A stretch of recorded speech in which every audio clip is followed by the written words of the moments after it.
Hello everyone, Dan here from the Next Issue Podcast. On today's video, I'll be doing a review for Saltburn 2023. This is a new film. It is rated R with a runtime of 2 hours and 7 minutes.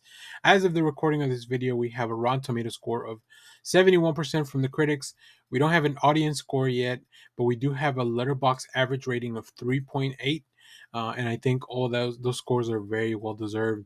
Um, in this film, Academy Award winning filmmaker Emerald Fennell, who did Promising Young Women, brings us a beautifully wicked tale of privilege and desire. Struggling to find his place at Oxford University, student Oliver Quick finds himself drawn into the world of the charming and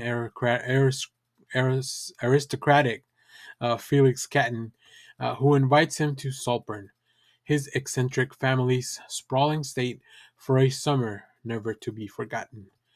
This is written and directed by Emerald Fennell, and it stars Barry Keoghan as Oliver Quick, Jacob Elordi as Felix Catton, Archie Madekwe as Farley Start, Richard E. Grant as Sir James Catton, Rosamund Pike as Elspeth Catton, and Alison Oliver as Venetia Catton. So, as you can tell, this is kind of a story about this individual um, going in and to stay with a family after their years at Oxford. Um, I went into this film not knowing anything about the premise. I didn't watch a trailer. I didn't even know that this was by Emerald Fennell. At the time, I didn't find that out till afterwards. Boy, let me tell you, this was an experience for sure. First of all, I was in the theater by myself because I was watching this over the Thanksgiving holiday, so there was not much activity yet at the theater when I went to watch this on the matinee. But man, I was enthralled for the whole 2 hours that I was there. I'm a big fan of Barry Keoghan. I think he's a fantastic actor. I've seen some of the other actors as well, including Archie Madekwe, who just did, who was in the Gran Turismo film. Of course, Richard E. Grant, legend. Rosamund Pike as well. Like, I'm a big fan of Wheel of Time, so it was a really nice surprise to see her in the film because I didn't know that either her or Richard E. Grant were gonna be in the film. And boy, they play their roles to perfection. We'll talk about the family in a second. Um, but I just really enjoy this story of this stranger trying to maybe infiltrate society, right? And I think the difference is that when you have a family that is as rich and with the position that they have, bringing in like this common person, right? There's going to be a lot of different behaviors that are just seem weird, and I think the building of the relationship between Felix and Oliver, it's very feels very organic, and I think that's part of what the story is trying to tell you. It was very interesting, right? It's surprising to me how it manages to build so much tension.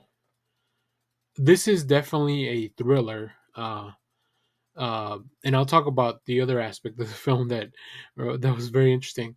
But this is definitely a thriller that just builds a little bit over time, but the tension almost like it never manages to fully release. Right, you're really kind of like on the edge of your seat, getting up, getting ready to experience something weird, and like just trying to figure out what's the next thing that's gonna happen, what's the next thing that's gonna go wrong. Are these characters gonna finally come to the realization of what what needs to happen, or like or whatever the case is going to be, like are they going to be able to figure out what's going on around them, or is this mystery going to engulf them even deeper? So I thought that was really interesting. um, the pacing of the film is a little bit slow. I feel like there was definitely something that we could have done to kind of bring things up a little bit more up to speed. I almost feel as if the stuff at the beginning in the first arc, um, it's not that it's inconsequential. There's the relationship with a character that it's a very unlikable character, and it all happens in the school. And I almost feel like that was not even something that needed to be part of the film. That I almost feel like they did that to maybe almost endear the audience to Barry Keegan's character. But I feel like going into it, as you see that, as you realize he's the protagonist, there was a lot of things that they already did enough to maybe play that picture. So yeah, I almost feel as if eliminating a few of those things, and maybe there's some stuff in there to seed a little bit of doubt about Oliver's intentions and stuff like that. So maybe it's more necessary, but yeah, overall, I feel like that's the only issue I had. The beginning of the film, it starts off a little bit slow, but then once it builds, and once we get to Saltburn, where most of the film happens, uh, things just get. First of all, they get very weird. They get super horny. This film is super horny, which is not something I was expecting. Um, I had seen a few people make comparisons of this film to other things, and I don't know how they got there. I don't even want to compare it to anything because I don't think I've seen anything like this before. I haven't even seen this director's other film, Promising Young Women, which I know it's very popular. Um, so yeah, I don't even have anything to compare to, and the film just gets weirder and weirder, but more interesting and more interesting. Like all these layers as you kind of start peeling back, and you yourself as the audience infiltrate this family and this high society, right?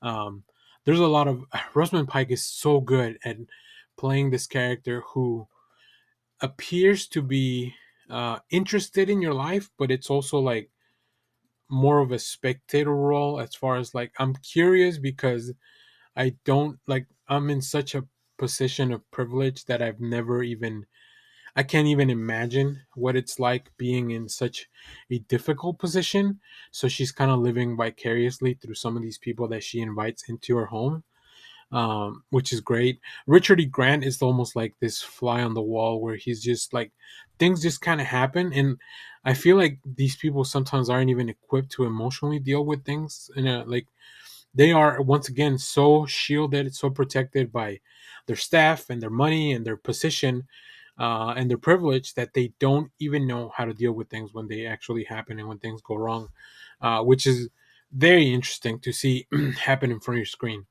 And as we get to the climax of the film in the third act, and you see this kind of reveal, I guess multiple things are revealed, and you kind of play through and you kind of go back through the full film and you're like, holy shit, this was all there from the beginning and I kind of missed it. So you kind of see the larger picture and the all the puzzle pieces kind of fitting together.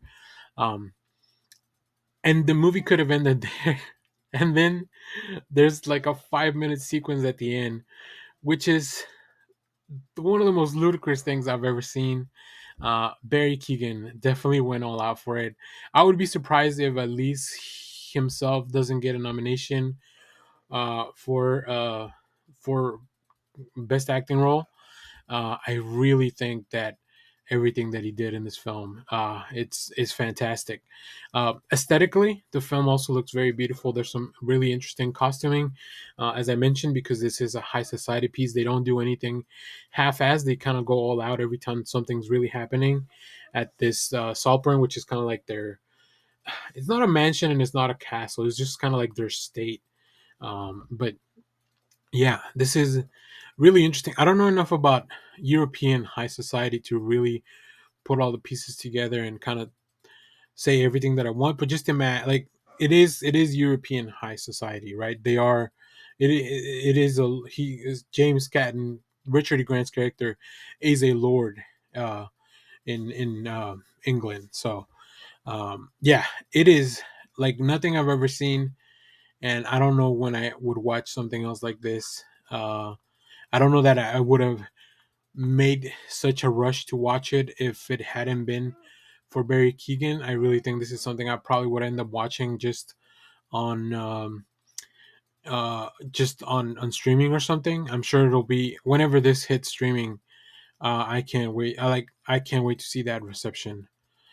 So yeah, this is gonna be it's gonna be very interesting because I feel like you're either gonna get on board with this film or you're just gonna think that it's too weird and maybe not your thing, and that there's nothing wrong with that.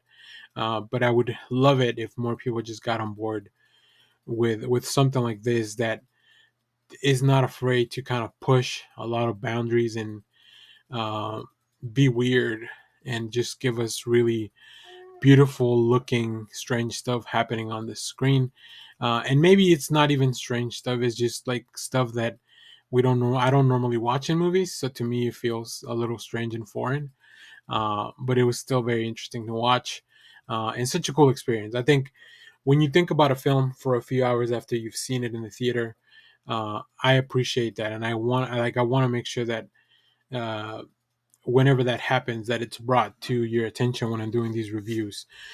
So this will leave you thinking, Lisa. Also, I really do hope to eventually talk to some people about it. We'll rewatch this for sure. I kind of want to go back and from the beginning check everything out again. So very interested in what people think also of the conclusion of this film, because it definitely gets to a point where I don't know that that's where we should have ended up all the at least from the beginning. So I don't know.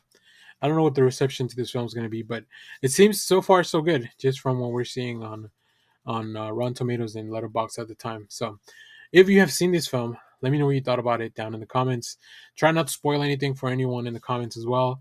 But I'm very interested in what people think of this movie. So, as always, thank you for watching, everyone. Remember to share, like, subscribe, hit the bell so you know when we go live. That is most Saturdays, 10 a.m. Central Standard Time. Stay tuned. We have more comic reviews, trailer reactions, TV recaps, movie reviews, all that fun stuff here in the channel. Thanks for watching, everyone.